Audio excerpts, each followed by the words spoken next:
everybody, it's me again, episode 20 of the Dead Pixel podcast. For those that have been listening recently, we're doing a series at the moment on left-wing parties, stroke movements, stroke groups, whatever it is. If it's left-wing, we're doing it. The last couple of times we had a bit more mainstream. We had the Green Party, we also had Respect, these are guys with MPs and whatnot. Tonight we're moving slightly over to the left, a bit more to the left. We have the Socialist Labour Party. For those that don't know who the Socialist Labour Party are, from my little bit of research, it seems that they were kind of a precursor to the current Labour Party, or should I say, old-style Labour Party. It was founded in 1902, but was later re-established by the miners' hero Arthur Scarborough in 1996, after a fallout with Tony Blair's New Labour, and something regarding Clause 4 that I hope that we can get into some detail with our guest later on. We've got someone special again tonight. We've got a councillor from Brentwood. His name is Damien Biggs, and he is going for a parliamentary candidate for the SLP in Pontypridd. Welcome, Damien. You okay, mate? Yeah, cheers for having us on, mate. Yeah. Now, first of all, councillor from Brentford. Is it Brentford or Brentwood? Brentwood. Brentwood, I do apologise. Now, how does a councillor from Brentwood end up trying to be a parliamentary candidate for Pontypridd? Well, it's pretty much just down to the selection process from the Welsh committee. I mean, I didn't really have much say in the matter, really. The Welsh committee held obviously their committee meetings for selecting the candidates, and it just so happened that I'd been doing a few speeches in and around sort of the Wales area where a few of the Welsh members had heard me, and they seemed really sort of keen to try and put my name forward to stand. Okay, fair enough. So it's a fairly normal process, then, is it? Yeah. I mean, as I say, each region has its own selection committees that they decide the candidates, and they just sort of phoned me up and said, well, look, we've put your name forward. We liked what you say, and would you be happy to sort of stand in Wales for us? I said, okay. Well, yeah, obviously I'd love to. Okay, fair enough. Now, according to your Twitter, it does say on your biography that it states you're a left unionist, and in brackets it says anarchist, anti-fascist, communist, socialist. First of all, you're my kind of guy with those sort of labels. But how does an anarchist, communist, socialist? How I mean, fundamentally, there's been literally sort of street fighting between these groups in the past. Yeah. People have died in the slight variations and interpretations of each of these philosophies and theories. Obviously, you are a Socialist Labour Party member, so we're assuming you're probably more socialist than communist and anarchist. But is it more that you've got reverence for each of these philosophies rather than you are a full-on anarchist, full-on communist, full-on socialist? Because obviously, at some level, something's got to give there, and you've got to choose one over the other. Is that, what do you say to that?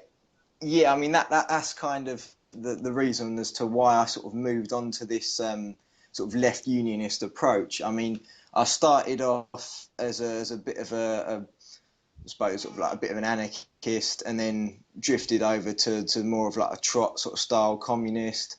And I was completely against sort of Stalin and anything sort of Stalinist and that.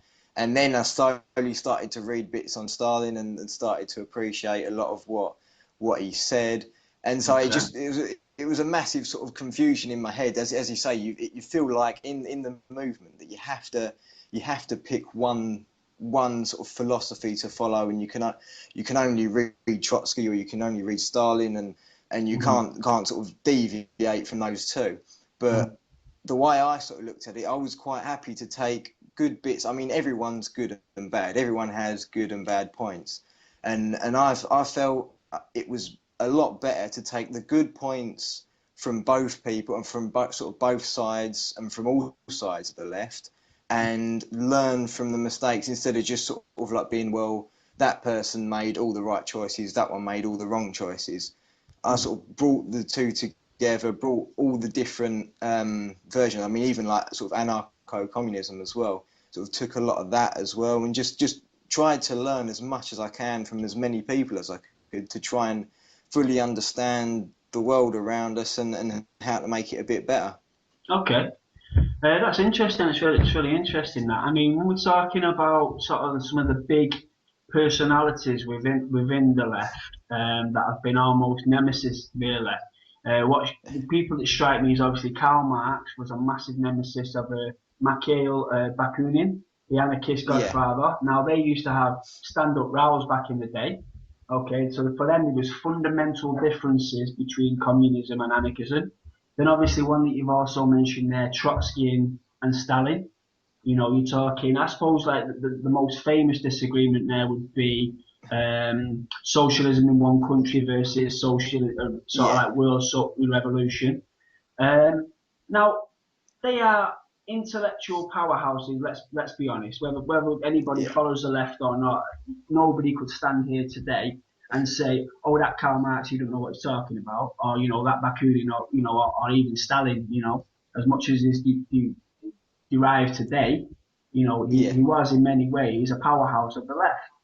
Um, so I suppose the first thing that somebody might say to yourself with the way you described how you bounced all these ideas around would be, would you say then that there are some seamless connections between anarchism and communism, and it was really more the ego of these powerhouses that stopped these ideas coming together? Do you think it was more a case that the ego of Karl Marx versus the ego of Mikhail Bakunin and the ego of Stalin versus the ego of Trotsky is what really stopped these ideas from being almost seamless?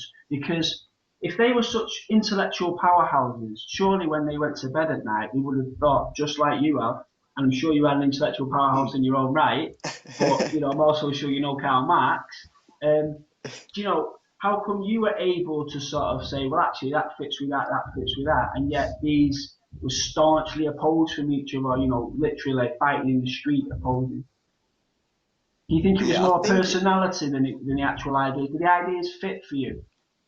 yeah, I mean, I think the ideas do kind of slot together if you put it that way, but I think it was kind of less of their own personalities and more of this kind of, I suppose, like the byproduct of them being such sort of well-respected people is that they each then had their own followers, and I think it was the kind of the followers around them kind of made it even worse. I mean, if you just sort of put the two ideas together and let them bash it out, and you can I think at some point you could probably have got some sort of middle ground there. But I think when you've got like this real sort of almost a tribal kind of attitude towards it, that he's our god and we're not gonna listen to anyone else but him. And I think it's the groups behind them that have kind of made it even worse and sort of escalated the kind of conflicts that they had.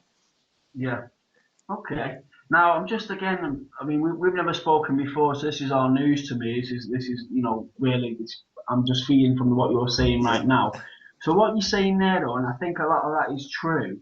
But in regard to say socialism and communism, I can clearly see bridges there. I can see seamless transitions from one idea to another.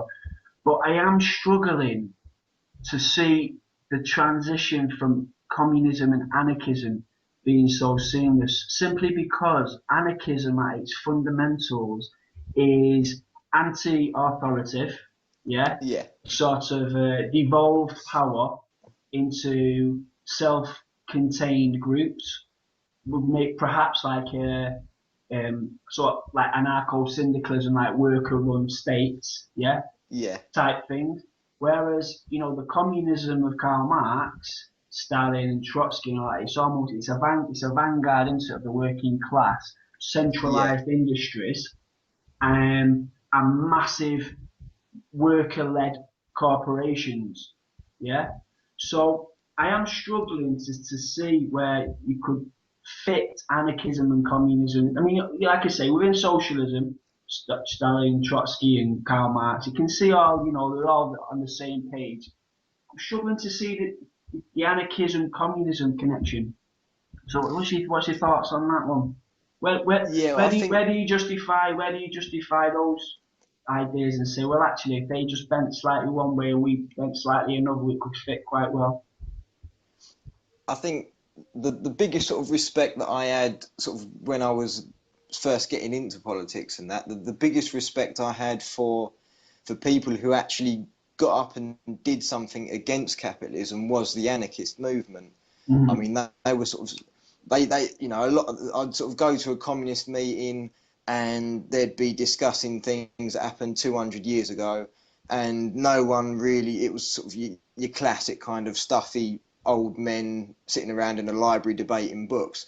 Whereas the anarchists were like, well, you know, let's get out into the community. It was real community-led, grassroots. You know, if something, if a building's unoccupied, you know, let's break into it. Let's put some beds in there and start getting some homeless people in there.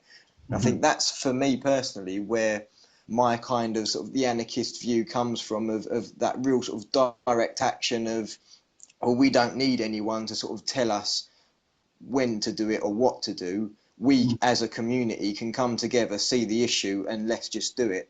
Let's not sort of speak about it. Let's just go and do it.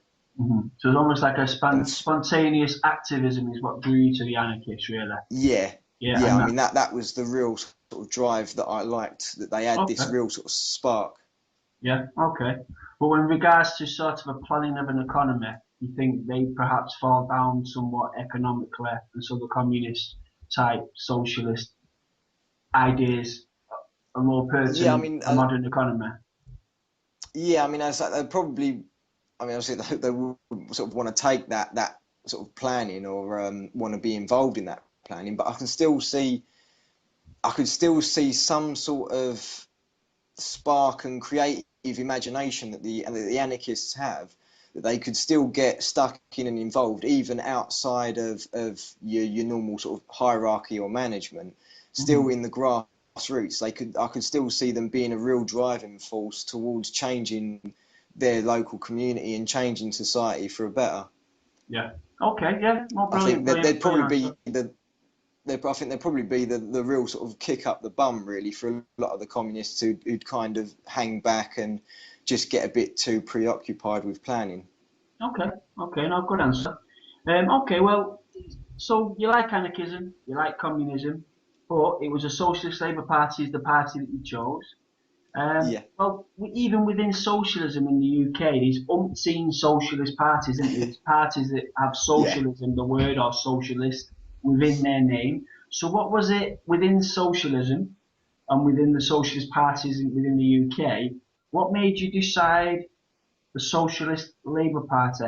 And just before you answer, is it okay if I just ask your age? Because you look like a Yeah, young I'm lad. 25.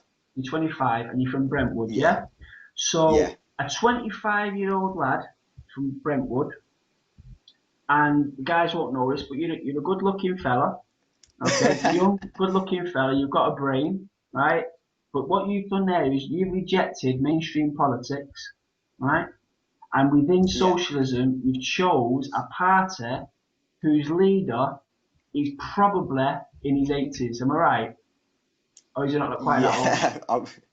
yeah. Well, I mean, to us, you know, he's still about sort of 30 years old, and Yeah, yeah. he's, So what yeah, what I'm saying is, you're a young fella, yeah.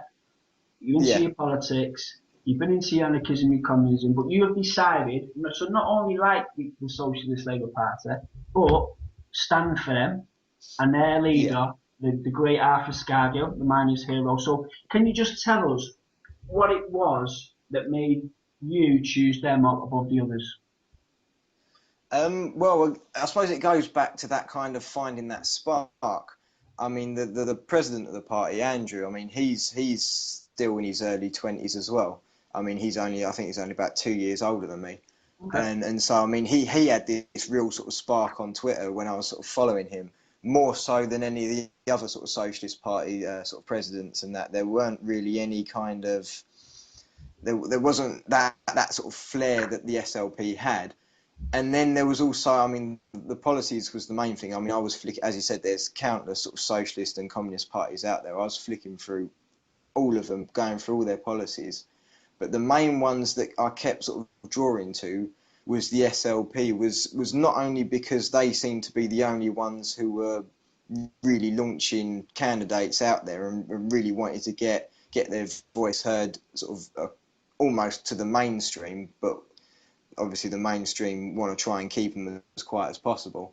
But there was also this, I mean, I'm very much against the EU, and I couldn't really find many sort of socialist parties that were against the EU either. They kind of sort of tap danced around the EU and kind of thought, oh, well, if we complain about the EU, will we look like some kind of right-wing nut job like UKIP or something like that?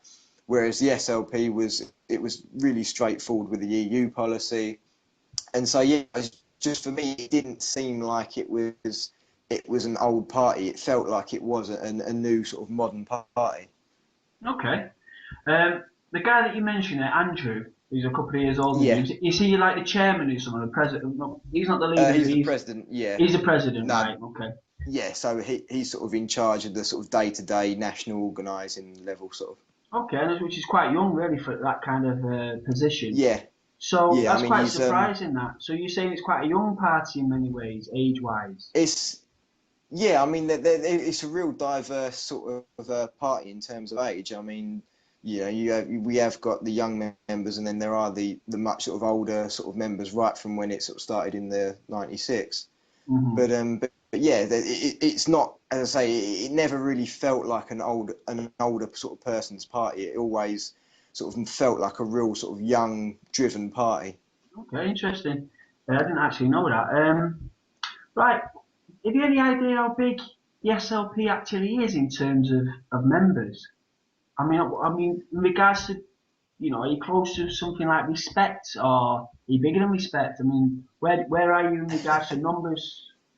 Well, I don't know where Respect stand in numbers. I mean, the SLP, we have a good few hundred members, but I think the main problem with the SLP is, compared with sort of parties like Respect and that, is that we have a lot of members, but they're just spread out sort of so far out across the country. Mm-hmm. And so it seems like in like a small area, it seems like we've only got sort of a couple of members. Right. But it's because we're spread out across the country so vastly, it kind of makes us appear small. Whereas, I mean, nationally, I mean, we're probably sort of one of the largest sort of socialist parties in terms of membership levels. I mean, so I don't know what Respect are at. Yeah. Well, the thing is about Respect, obviously, they have George Galloway, they have an MP, don't they? So Yeah. they kind of, with that sort of gravitas, they're considered probably bigger than what they actually maybe are in members. I'm not 100% sure, but they've got a few standing. We had a guy last week who was very good on the show, actually, David Lofts. I think it's just consciously, I don't know if they think of Respect as being sort of maybe one of the biggest of the more alternative left wing parties. Maybe not. I'm not sure. But that doesn't matter. So with regards to like socialism and all these parties, the thing is about the left. Everyone's talking about if the left were unified, we'd be able to take power, and there's an old saying, I'll probably get this wrong. It's something like the right look for members, whereas the left look for traitors. So the right are just after anyone that wants to join, whereas the left have a stigma of rooting out traitors within their party and like battering them intellectually until they leave and then maybe then they'll start their own party. Do you know what I mean? That's how fragmented it can be. It can be over some script in Das Kapital that you all argue about, and then before you know it, you've got 5 different parties there. So, in your opinion, what is it? Why is there so many socialist parties within a small country like the UK? I know there's a lot of numbers here, but geographically we're quite small. Yeah. Why is there so many socialist parties within the UK? And what is the main gripe between one and the other? I mean, the main one, yeah, not all the bitty silly ones. But what is it that's stopping, say, the Socialist Party from joining the Socialist Labour Party and the Socialist Work? What is it? Is it personalities at the top? In your opinion, I mean, obviously, it's your opinion. Yeah. I mean, I think there probably is on some level with some of the parties. I mean, I've spoken to a few communist party leaders who who have this sort of almost Messiah sort of complex of themselves, that they kind of think that they know everything that's right, and anyone who dares question them is like a trot or something like that. But I think another real sort of dangerous and harmful fact is the Labour Party in this country. I mean, I think that the Labour Party still has such a crippling control. I mean, a lot of people say, oh, the unions are in control of the Labour Party, whereas I think it's the other way around. The Labour Party is in control of some of the unions, and they seem to, if anyone gets very militant or against sort of the Labour Party, they suddenly crack down on it a lot. And I think that they're kind of trying to spur on this kind of fractionalised movement, so that there will never ever be a party as big as the Labour Party to challenge their authority. And so I think it's this kind of almost conspiracy towards it. So I mean, there's a lot. Just get this straight. So what you're actually saying is that you think the Labour Party itself fuels fragmentation within the left, so that nobody can build up and be as big and challenge the Labour Party. Is that what you actually? Yeah. Okay. Yeah, I mean, they seem to really push.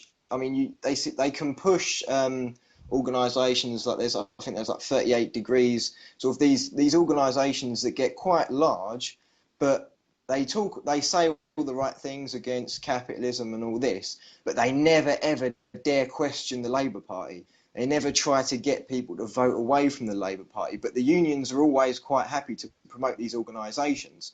And then when a party like us steps forward, and I mean, just the other week, Andrew, the president, he was actually banned from speaking. He had it all set up with a branch meeting for a union. They'd invited him to speak, and he was sort of on his way down there. Then he suddenly got a phone call, and they said that the central sort of office of the union had told them to stop him speaking. And they said to him that he's not allowed to speak. If he does, then your branch meeting will be void, and it won't be an official union meeting. And they have this real, some of the unions have this real kind of anti-Labour, and they're quite happy to have an organisation come on, give a speech against how terrible capitalism is, but then they kind of pussyfoot around the idea of another party other than Labour. Then, as I say, you have a party like us, who's, we fight against Labour wherever we can, and some of the unions, just the main sort of higher ups within the unions, just kind of tell their smaller branches to not speak to us. Right. And do you think that's anything more sinister than just a sort of an intoxication of power, in the sense that, okay, the unions are not as powerful as they once were, but it's that fear of being irrelevant and, say, backing someone like Socialist Labour Party, whereas it's almost like, better the devil you know, okay, Labour are sort of trying to elbow us out every chance they get, but all the time that we can be connected with them, it gives us a certain sense of power. Do you think it's more about that, or do you actually think it's something a bit more sinister going on here? Yeah, I think there's within some of the unions, I think there is still this real strong link with the Labour Party, and the Labour Party seems to have quite a good sort of control over them. Right. Okay. Well, according to the SLP wiki page, now it does say that the SLP advocates economic localism. Is that something that you recognise as? Because I know what the two terms mean separately, but is that something that's just been put on that page, or is it something that? Yeah, I mean, we've had a lot of trouble with the actual wiki page. I mean, no one really knows who's editing that. Right. Okay. There's been a lot of weird things been put on there. Fair enough. And I mean, from the party, as far as we know from the party, it's not been a party member who's done it. Right, no, there's just been some strange things put on there. It's absolutely fine. Just something I wanted to clear up, because I wasn't 100% sure what he was actually meaning. But if it's not, it's not an actual official page, then obviously I'll move on. Just going back to the communist unions and the communist people that you've spoken to and you know and whatnot. Yeah. There was actually a split, wasn't there, in the SLP in 2004 where the communists actually split from the Socialist Labour Party. Is that correct? Yeah, I mean, this is sort of going back before I joined the party. Yeah. But yeah, I mean, there was a real sort of I'm just wondering. again, it was sort of like Yeah. Trots versus Stalinists, and Right. from what I gather from sort of the members that I've spoken to, it was literally the Trots and the Stalinists just kept having it out, and then the Stalinists went and formed one party, and the Trots went and joined other parties, and Right. sort of Okay. left the real sort of core of people like me who can't really not can't be bothered to with that kind of sectarian, but just doesn't really want to get involved in that kind of side of the movement, really, of either following one person or following another. Yeah. No, fair enough. So you strike me as a guy that actually wants to be in the SLP, drive it forward for some kind of literal physical action, not just debating like old school left wingers do. Yeah, but with regards to the SLP, what could you actually do if not as a party, as an individual or both? What kind of ambition does the SLP have today as a party, and also for yourself individually as a going to be trying to be a candidate for the Yeah, SLP? What can it do? I mean, just before you answer, like I say, the other week we had David Lofson from Respect, who do have an MP and whatnot, and he was very brutally honest with what he considered to be the limits of respect and the limits what he can physically do. I'm yeah. just wondering for yourself and for the party, what are the expectations of the SLP? Well, I mean, for me personally, I'm a real sort of driven, led kind of person. I mean, you can sort of say it's more like dreaming or something, but I always have this drive and this vision for there's always going to be something greater in the end. There's always going to be that end goal that's you know it may be really far out in the future, but it's going to be something that we can hopefully achieve. And I think that the party kind of feels that as well. Is that we are growing. I mean, every month we get new members, and that's the real driving force behind the party, is that we hope to become an established socialist party in this country that has, links and real deep roots within as many communities as we can. And yeah, I mean, hopefully have members of parliament. I mean, obviously in this current election, we've only got a handful of candidates standing across Wales, and so we know that we're not going to be able to change the outcome of this current election. But we're in the seed planting kind of attitude that the more candidates we can get out there, the more local elections we can stand in, the more councillors we can get, the more seeds we can plant in communities, and then the bigger we can grow in the future. Hmm. And have you met Arthur Scargill yourself? Yeah, Yeah. a few times. And how's he doing these days? Has he still got that fire? Oh yeah, I mean, as I say, to us, when you hear him speak, he's still back in his prime. He's as if he's sort of just come straight off of a rally, off of a coal mine. Like he's still got that real fire. Yeah. And so the gap between Arthur Scargill and the president, Andrew, yeah. What is the Yeah, what is the other sort of what is the structure within the SLP? So Arthur's the leader, is that right? The head yeah, guy. So then is the next guy Andrew, the yeah. As president. the So, president, yeah. so how does it work from Andrew down? What's the structure of the And then SLP? yeah, we've got a national executive committee, which is made up of members across all the regions of the UK of Britain, and I think it's about sort of 20 or so members in the NEC, and yeah, and then the NEC is sort of in charge by the obviously the leader, then the president, and then we have the general secretary as well. But I mean, that is the NEC kind of it's a real sort of collective of decision making. I mean, it's not a kind of we're not a party of one person says one thing and we all just blindly sort of follow. I mean, the NEC kind of can sometimes get really sort of heated in debates, and that's where the real decisions sort of come from this member elected NEC. Right. And with regards to policies and decisions, how does it evolve? Like, because you're not a party that's in power, yeah, that's not dealing with, let's just say, literal everyday circumstances that means you've actually got to put what you say into practice. How does it become? How does it not become dogmatic? And how are policies ever changed and debated? And so over time, even though you're not in power, let's say, you can say, well, actually, with current events changing, should we not change with it? You know, how do decisions get made? Who makes them? And what decisions are even up for debate with regards to, like you've already admitted, you're in sort of the seed planting stage still, you know, Yeah. really you're just trying to get people into socialism and learn more about the SLP. So is there ever any discussions about actual policies as if you were ever in power? Or like how do debates go when you're not got that literal sense of, you know, empowerment?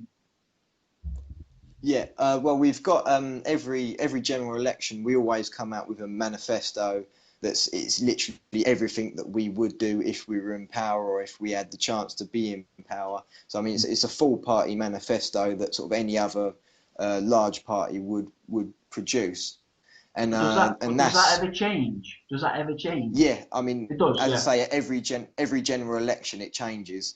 Right. We set up the NEC sets up a manifesto writing committee, which is usually have about sort of 5 or 6 members on there.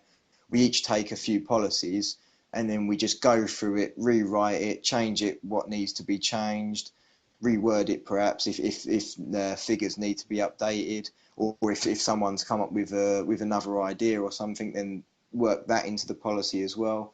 And then we just all come together as a manifesto committee and bring all our ideas to the table and say, oh well, these are the changes that I want to make to this, and that's how it sort of kind of gets hammered out, and then just before the general election we then release it. Okay. Now, just talking about policies, I did touch on this on the introduction to the show. I don't know if this is still relevant for the SLP, and my research might be totally wrong, but the thinking behind the split within Labour in '96 was to do with Tony Blair's messing about with Clause 4.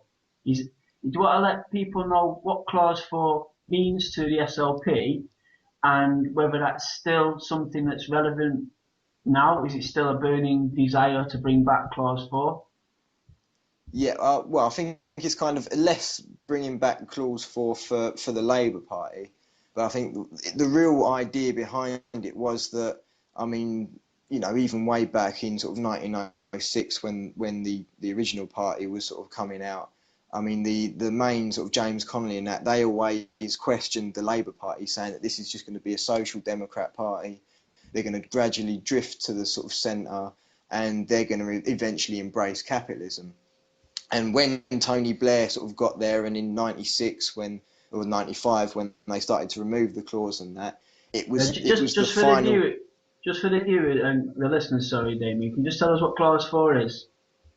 Yep, it was to what was it? It was establish a socialist society, or abolish capitalism. It was nationalisation, that kind of drive to the real sort of fundamentals of socialism, really, Yeah. of your basic level nationalisation.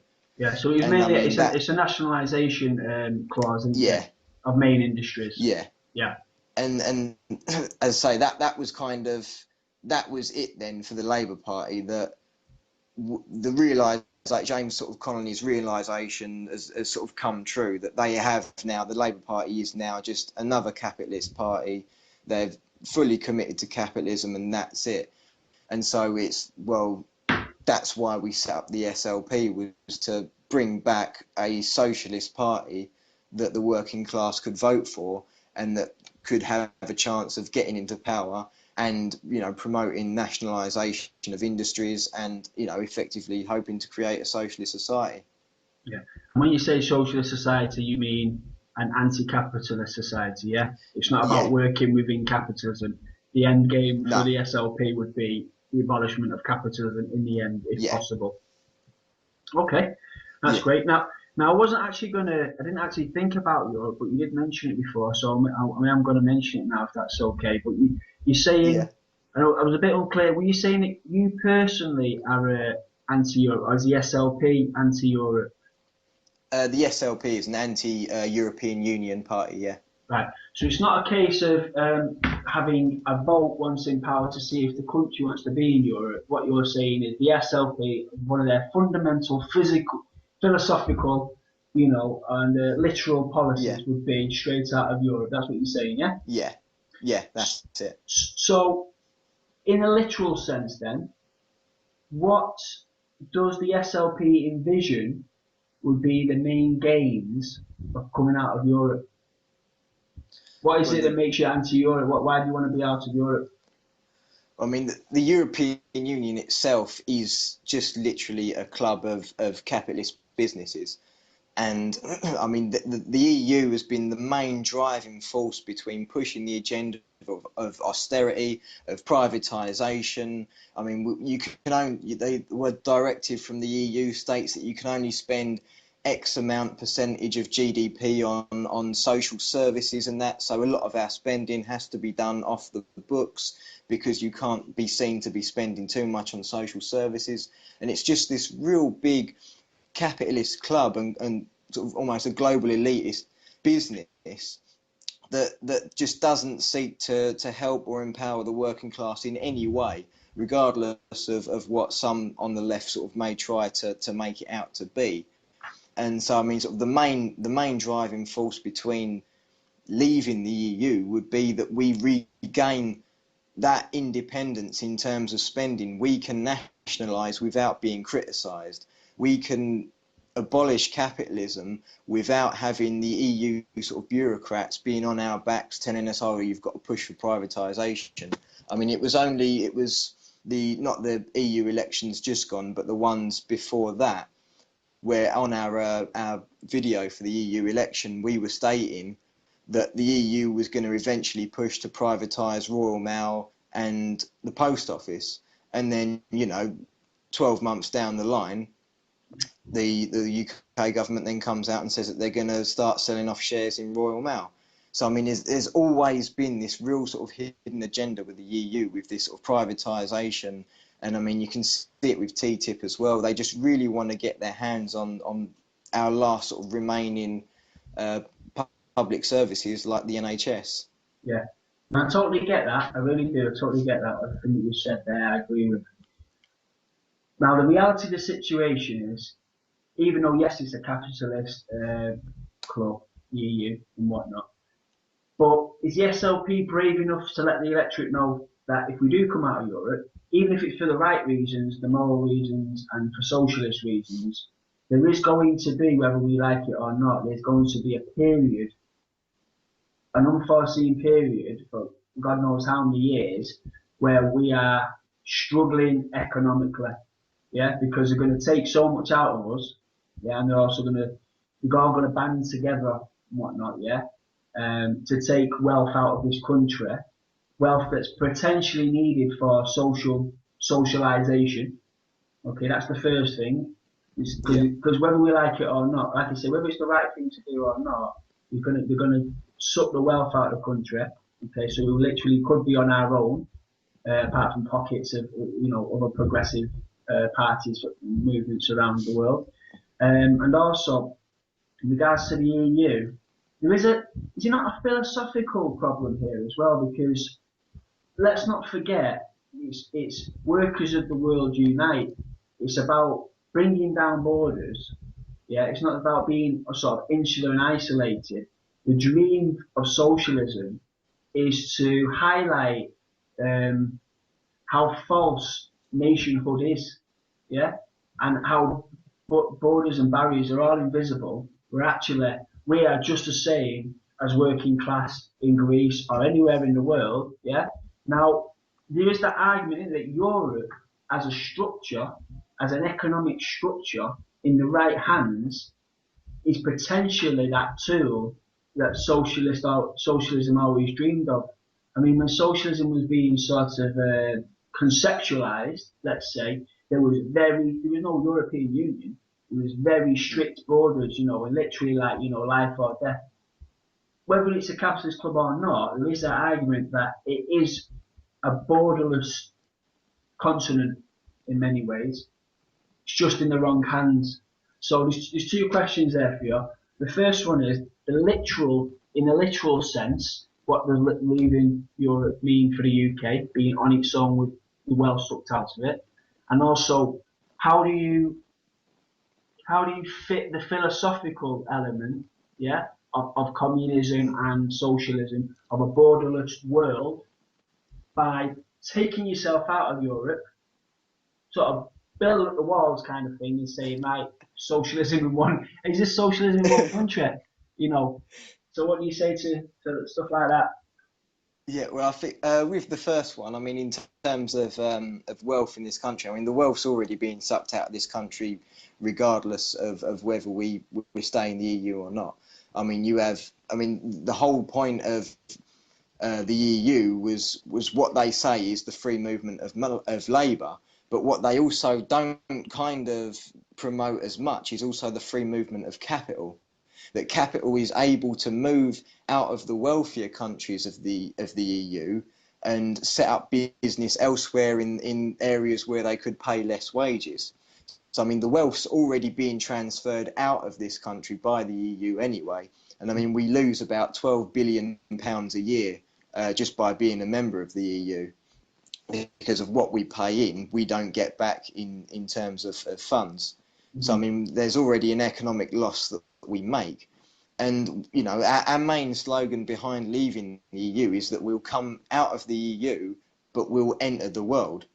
And I mean, the Europe as a continent is dying off. I mean, the emerging markets elsewhere in Asia, in South America, I mean, they're rapidly growing and almost more dominating the markets than European countries are now. And I think that's partly kind of the reason of this new sort of almost colonialisation that Europe has in terms of dominating the Middle East, creating instability. That because they know that their position in the world, Europe's position in the world, is a lot less important than it was, 50 years ago.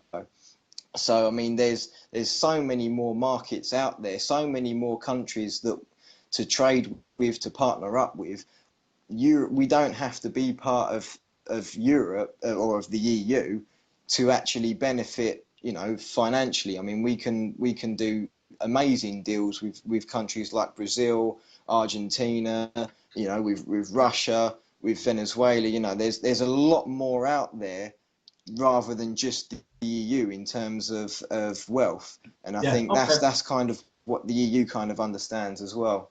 Yeah, I appreciate that, but what I'm saying is, in the short term, these are contracts that you're saying are out there to get, but we haven't got them, just out there to get, and you guys seem very, very positive that they are there to get. However, there's going to be a transitional period, whether Europe is strong or not. Hell of a lot of our contracts, a hell of a lot of our industry is tied to Europe, so there has to be a transitional period where that money and those contracts are terminated. Yeah, and all these other contracts that you're talking about with Brazil and Asia and all that are found. Now, not only that, but we would be in a fundamental weakened position if these other countries. But let's not, no two ways about it. Asia and Brazil and all them, although they might be more progressive, maybe not, depending on how you look at it, than Europe.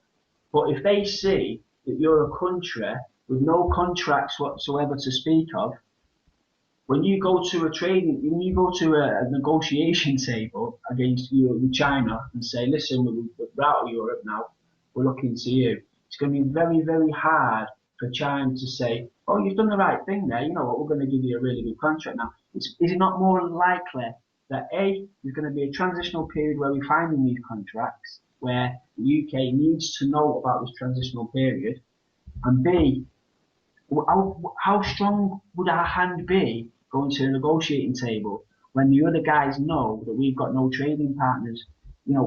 This could potentially be 10 years out of Europe.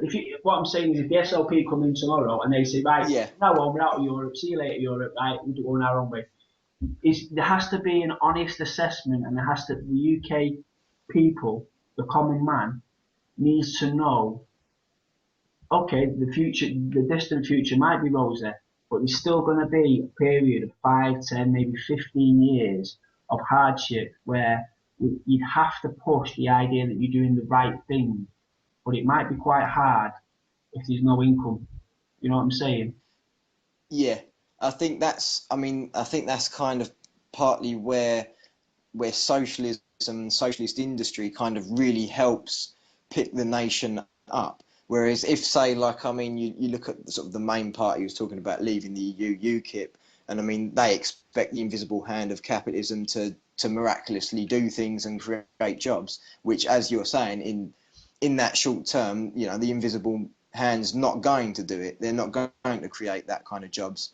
Whereas with the socialist economy, you plan ahead, you create the industry, you create that market inside yourself. I mean, in our manifesto that's coming out in the next few weeks, we've gone through and we've put forward a policy of food sovereignty for this country, which is the first time it's ever been done by any other party, where we've actively got a policy on where this country can grow and produce all the food that it needs.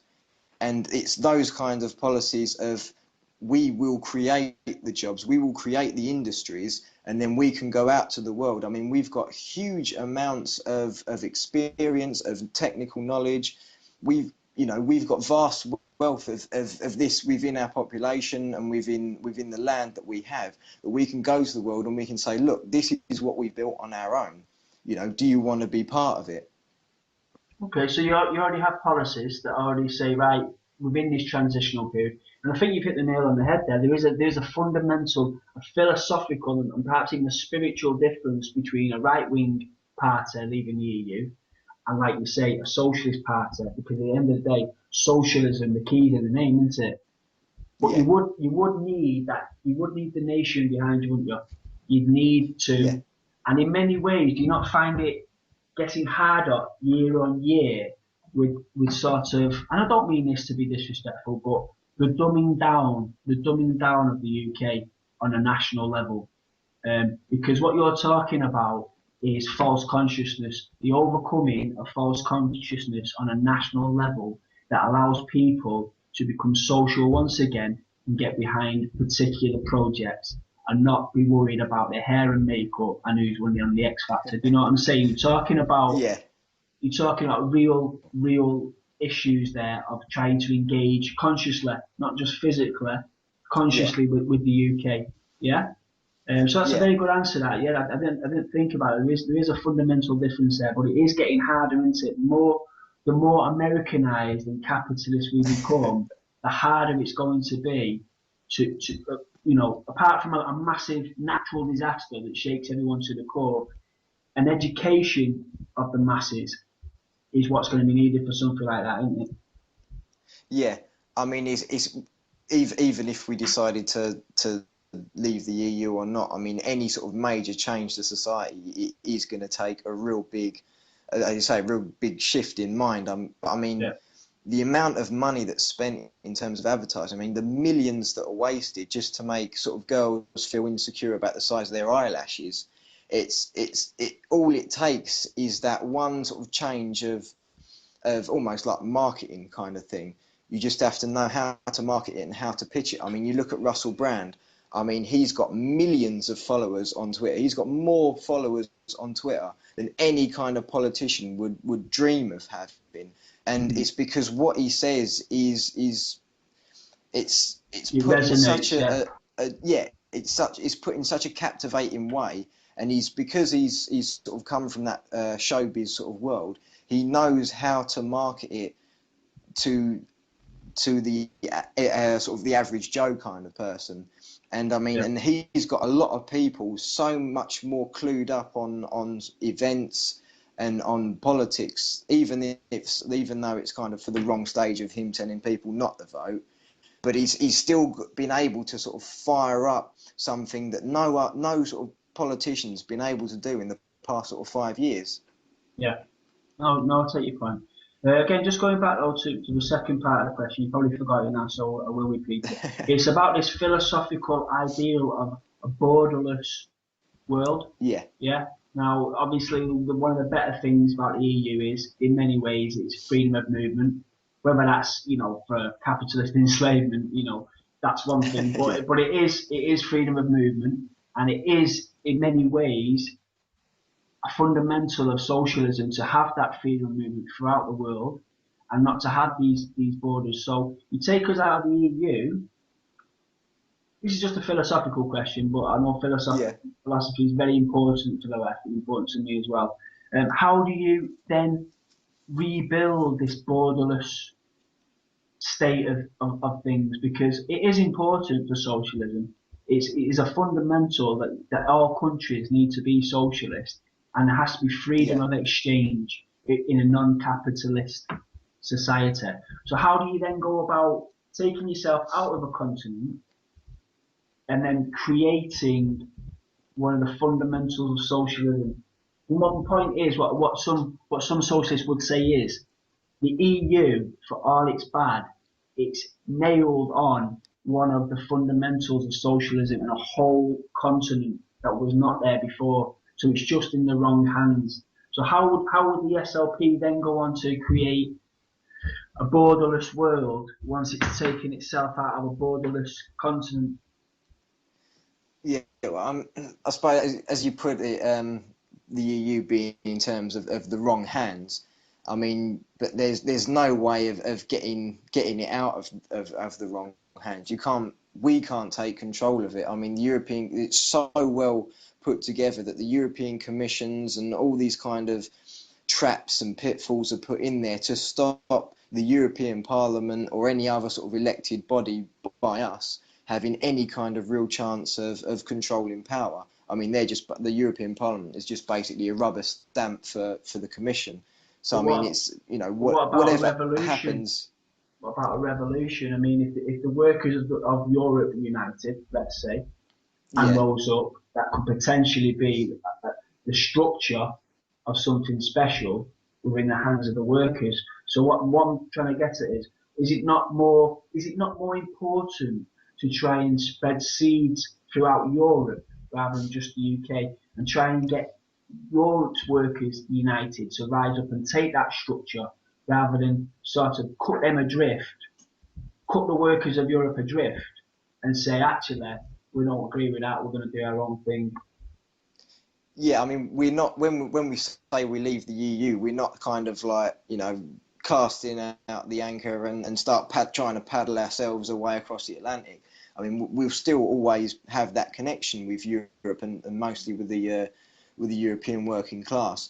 But I can see that for us, I can see that being more linked to other European trade unions, like perhaps a federation of European trade unions, and who knows, I mean, it could even set up our own kind of EU club, but just as a working class and as trade unions, and we can sort of, turn around, stick our middle fingers up to the EU bureaucrats and say, well, we're doing it ourselves, we don't need you anymore.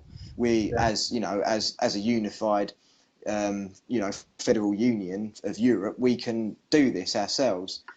But I think we really have to break those ties with the dogmatism that's of the European Union, and we need that kind of freedom, and we need to take off that sort of collar that we've got from the European bureaucrats to be able to create something like that in Europe.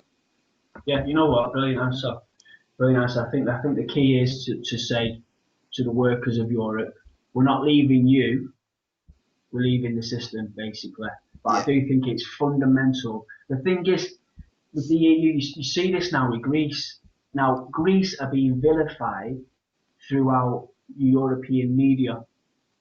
Yeah, the media, which is a very, very, very powerful tool. Let's not underestimate the media. They can vilify and make common people within the Europe, within France, within Germany, these common potential allies. We could become vilified by leaving the EU.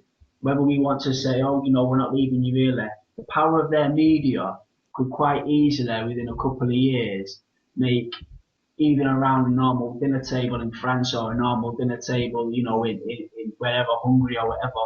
It could be all those guys from the UK, they're good for nothing. It's an important issue though. The social conscious can actually be changed by the media over a certain amount of time, and people that could but once have been your allies could quite easily see you as an enemy because you left them. And us leaving the EU meant that their taxes get raised and think less social programs for them. But you know what I mean? You can see how easily we could be vilified. So there's a lot of things to take into account on a conscious level, on a social level, on a working class level, rather than just an economic level.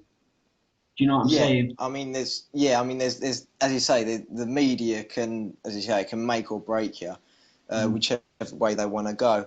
But I mean, that's why it's sort of so important to get the working class of Europe as a whole unionised, and to encourage greater cooperation between the unions, so that then people don't. I mean, the internet's fantastic because you can write whatever you want, blast it across Twitter. And, if you've got those links, it will reach the right people. The mainstream media is gradually kind of losing their hold on the internet, which is sort of partly why they want to kind of put all these sort of restraints. I mean, like what the US is trying to come out with. They sort of class it anti-piracy kind of stuff. But it's more to try and grab hold of this sort of wild west of the internet. So, I mean, sort of the internet's there, the union links can be there. We just need to be able to, as a global class, be able to organise ourselves, work within different socialist parties across Europe, and sort of say, well, look, if we just remove ourselves from the EU, if we remove ourselves from this sort of capitalist club, and we actually work together on a no BS kind of platform, and we just sort of get together and say, well, look, we can organise things from a working class perspective. We don't need the EU. We can't change the EU from within itself. We've got to create something better. Yeah, no, great answer. No, I really like that answer. Okay, I'm just going to go back now to the UK, back now to the SLP. Yep. There is something, I don't know if this is true, but it does actually say somewhere on my research that the SLP is still, Arthur Scargill, and I want to put this straight right now, yeah. So Arthur Scargill in the 80s, for anybody that's living on Mars and knows nothing about this fella, he was all for miners' rights, and he fought for a number of years to keep mines open, pits open for working class people, and this was his great nemesis was Thatcher. And it was all throughout the 80s, and it was, I just want to say this right now, anybody of the left or anybody with a social conscience could not have backed Thatcher for any reason over Scargill and the miners. Now, I want to put that out there straight away. Yeah, I'm not going to praise Thatcher in any way, because the only reason she went for the miners was to make capitalism, mass consumer, neocon policies and ideals, and that was the only reason. There was no other reason, so she gets no credit whatsoever. Now, just one thing I do want to come on to though, coal. Right now, coal. All these years later, and like I said, there's no credit to Thatcher, because even though she will have known this, she wasn't fighting the miners for any sort of an environmental issue. So I want to put that straight away. Scargill's not still wanting to open the mines now, is it? Especially with the developments in the last 30 years with global warming, and the idea that coal now is considered the dirtiest of carbon, natural, fossil fuels, and all the scientists are saying that it needs to stay in the ground for us to have any kind of decent future, in the future. Coal's still not it's not an issue still, is it, within the SLP? He's not harbouring to open up the mines, is there, Arthur? It is on some extent within the SLP to redevelop our sort of coal industry, but it's kind of to the point of the biggest issue we have as a party, and the way we see sort of Britain's energy, is that we use a hell of a lot of coal in this country still to produce energy. but we just import that coal from elsewhere, which is just seems completely ridiculous that we've got huge amounts of coal reserves beneath our feet, and yet for years we're still importing more and more coal. So I mean, that's kind of the basis of why we sort of want to open up the pits, not to sort of say like, oh, we'll have, you know, coal power everywhere and we'll be completely powered by coal. It's just to take that first demand off of importing coal at subsidised sort of prices and just using the coal that we are using, mining it ourselves. No, I But we'll completely also understand sort that. of converting, and we also look at converting coal power stations into using sort of clean coal technology. So whether it be like carbon capture or some or where you can refine and remove sort of like about 90% of coal's sort of nasty chemicals, so that then you have, yeah, right, it's still dirty, but it's sort of, you know, 90% cleaner than what it was. So Right. there's sort of all these other things that you can kind of do with coal to make it cleaner. But I mean, as I say, we're not sort of putting forward that coal's the way forward forever. I mean, coal is, in our minds, just the kind of gap period while we fully develop a renewable energy. I mean, that's kind of one of our main policies as well, is to fully create a manufacturing industry based on creating solar panels and renewable energy. And I mean, solar panels in this country can be used so much well. I mean, we've got huge amounts of roof space. I mean, if we kind of come together, set up a nationalised solar panel creating industry, we can manufacture these solar panels, get them out across as many streets as we can, and whilst, you know, using coal as the backup, as the step up towards that, which we a lot of sort of other parties kind of, instead of using coal as that kind of gap, would say, oh, well, we'll use nuclear instead. Whereas, you know, we see that, I mean, nuclear is far more expensive than coal, and it's just, in our eyes, it's just as bad as coal. The nuclear waste that you produce, I mean, you've got barrels and barrels of nuclear waste that you just kind of have to stick in a warehouse and just kind of hope everyone forgets about it. Yeah. I mean, I totally understand the first point that you made. If we're importing so much coal, to knock that straight on the head, and at the very least, you know, the coal that we're importing at the moment to be used from the UK. Totally understand that. Now, Arthur Scargill, like I say, he's a great man, but he's a great man for the miners. He's a great man for promoting coal in the UK. Now, a truly great man, in my opinion, is somebody that, even though he's not vilified for what he was great for, but in my opinion, Arthur Scargill is still exalted in somewhat in these communities for a fight that he did. It's not like over time he's become vilified for that fight. He's still considered a great man. But a really great man, in my opinion, is somebody that then changes his mind on the one thing that made him a great man, not because it's the right thing to do. You know what I'm saying? Truly great men are not they don't bask in the glory of what they were great for. Now, for me, and I've studied this a lot on these left wing groups now, the most progressive left wing groups, in my opinion, are ones that are actually looking now at tackling climate change, because it's almost, if you do look into it, it's almost what they call a tipping point now. Okay, it's maybe within 20, 30, maybe at a push 50 years, which is at no time at all. Yeah. Now, Yeah. for the SLP, like I say, the leaders, he's renowned for the mining and whatnot, and fair play to him back then. People did live in ignorance, and it was a social issue as much as it was a coal issue.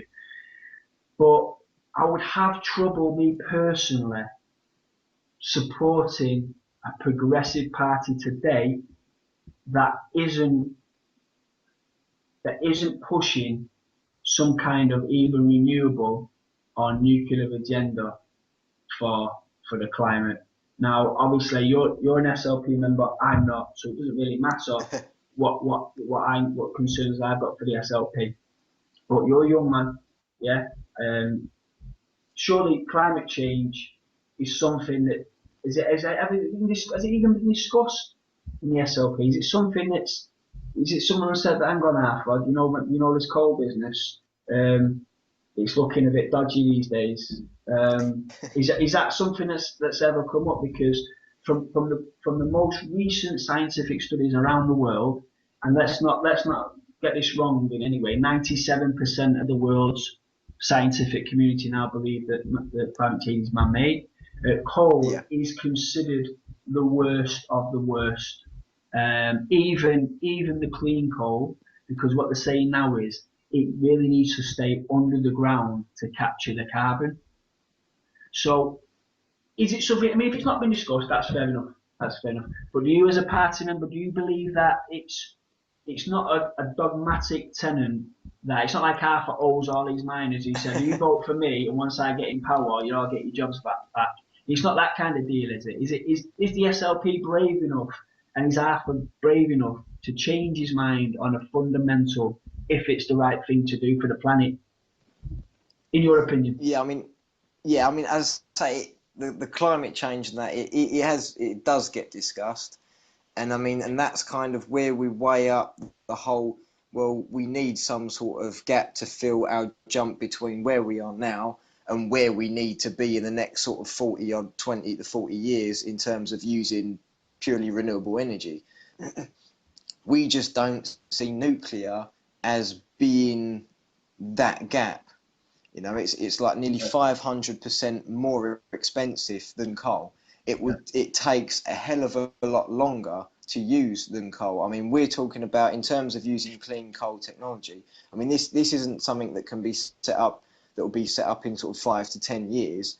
Using clean coal can happen within 12 months. It's something that we can drastically use in the short term, but it can be done in the short term, the shortest possible time. So whereas with nuclear, we've still got to use coal, we've still got to use gas, we've still got to use oil while we're building the nuclear power plants. Then we use the nuclear power plants and try and come up with something else. By that time, we've already wasted a hell of a lot of our energy budget on building the nuclear power, on containing the nuclear waste. Whereas with coal, it can be set up in a short amount of time, so that then we've then got the shortest amount of time for us to start work, and with the budget to start work on creating a full renewable energy policy for the UK. Okay. No, I take your point. I take your point. Yeah. So what you're saying is there really, it's not that it is a fundamental issue, but it's not. I'm hoping what you're saying is if the right argument was put on the table, then the SLP would be willing to listen to that argument and develop energy in more resourceful ways, renewable ways. Yeah. If they were hit with the science, yeah, and it was like, okay, you understand the fundamentals of this. It's not that you're a climate change denying party, is that correct? No, yeah, no, we're not. Right, It's okay. if something came along that was just as cheap as coal, just as quickly to implement as coal, but was far less polluting, far less damaging, then yeah, we'd switch to that. It's just in our eyes, the quickest way that we can move forward and look at renewables is by using coal for the short-term period. Okay, that's fine, that's brilliant. Right, Damien, I've really enjoyed this Yep. interview. I mean that, I've really enjoyed it. It's been a deep interview and it's everything that I wanted it to be.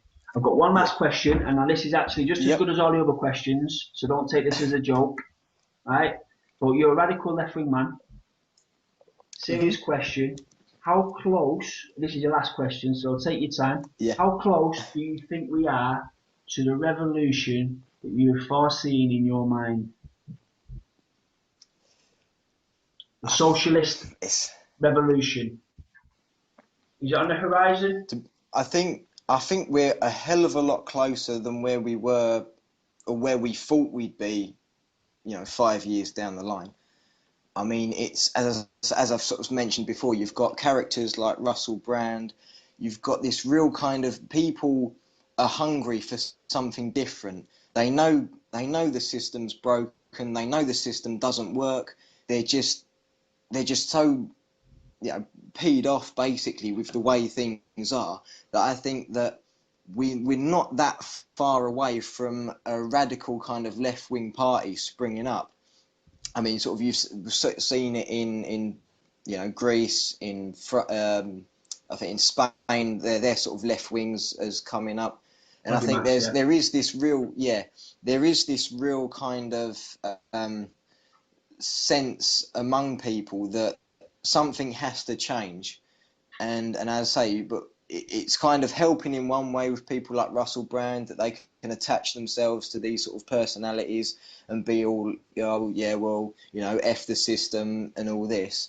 But then it's kind of not helping in the fact that he's not really giving any actual answers in terms of voting for parties, in terms of creating some sort of political alternative.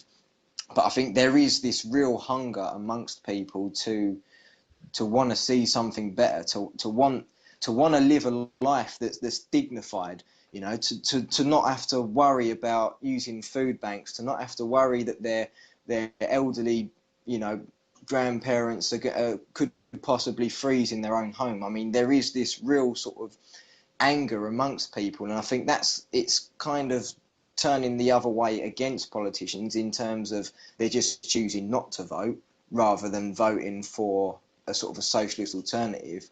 But I think if the alternative is put out there and people start understanding it and latching onto it just as much as they have the Russell Brand kind of types, then I think it's not a million miles away from getting to a stage of where we could possibly have some sort of socialist government in power.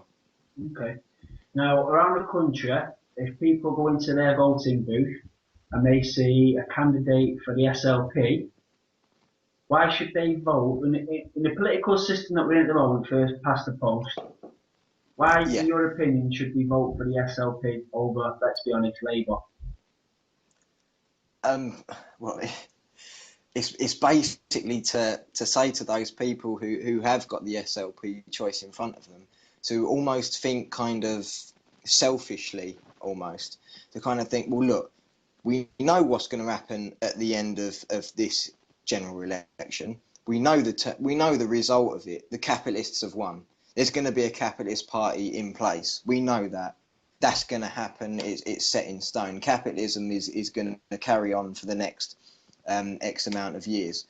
But if you've got the chance to vote for a socialist, wouldn't you rather have a socialist in Parliament who's there, got your back, who's letting you know about all the money grabbing kind of horribleness that's going on in Westminster? Wouldn't you rather have that kind of person fighting your corner against capitalism than just kind of being like, well, the capitalists are going to win, I might as well vote for the cuddly capitalist of Labour rather than the prickly capitalist of the Tory? So it's kind of that real, almost think selfishly about your own community and just kind of think, well, yeah, I'd rather have a socialist fight in my corner against the tide of capitalism than just simply having a representative in Parliament who just goes with the flow. Yeah. And so is it in your opinion these days that there's actually no difference between Labour and the Conservatives? Yeah, I mean, it's just a brand name, really. Okay. It's capitalism with a different brand name. Right, okay. Well, Damien, thanks for joining us tonight. Really enjoyed it, like I said.